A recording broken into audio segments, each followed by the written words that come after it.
सूरह अल बकरा की आखिरी 2 आयात आमीनुर रसूल से आखिर तक वो खास खजाना है जो अल्लाह तालीज़ ने अर्श के नीचे से अपने नबी सल्लल्लाहु अलैहि वसल्लम को मेराज की रात तोहफे में अता फरमाए। सूरह अल बकरा की आखिरी आयात का तर्जुमा।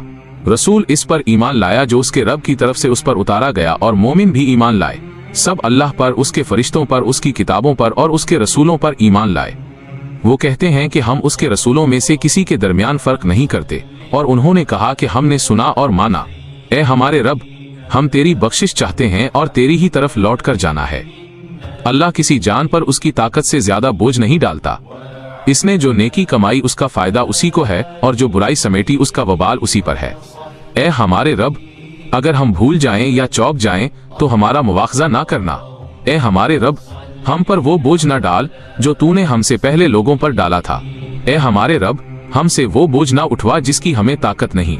हमें माफ कर दे, हमें बख्श दे और हम पर रहम फरमा, तो ही हमारा कारसाज है, बस काफिरों के मुकाबले में हमारी मदद फरमा। सूरह अल बकरा। इन आयात की खास फजीलत हदीस की रोशनी में। अहादीस मुबारका में इन आयात की बहुत अजीम फजीलत बयान की गई है।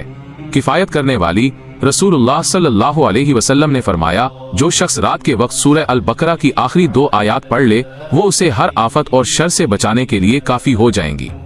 सही बुखारी। अर्श का खजाना।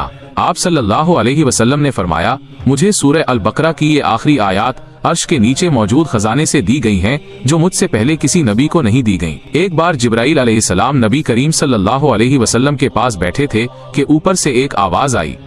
जिब्राइल आयात ने बताया कि आसमान का एक दरवाजा खुला है जो पहले कभी नहीं खुला था, और वहां से एक फरिश्ता उतरा जिसने कहा, आपको 2 ऐसे नूर की बशारत हो जो आपसे पहले किसी नबी को नहीं दिए गए, एक सूरह फातिहा और दूसरा सूरह अल बकरा की आखिरी आयात।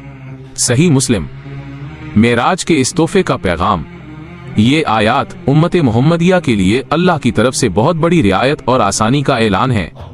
उनमें ये बताया गया है कि अल्लाह किसी पर उसकी हिम्मत से ज्यादा बोझ नहीं डालता, और बंदों को ये दुआ सिखाई गई कि वो अपनी कमजोरियों के लिए अल्लाह से रहम और बख्शिश मांगे।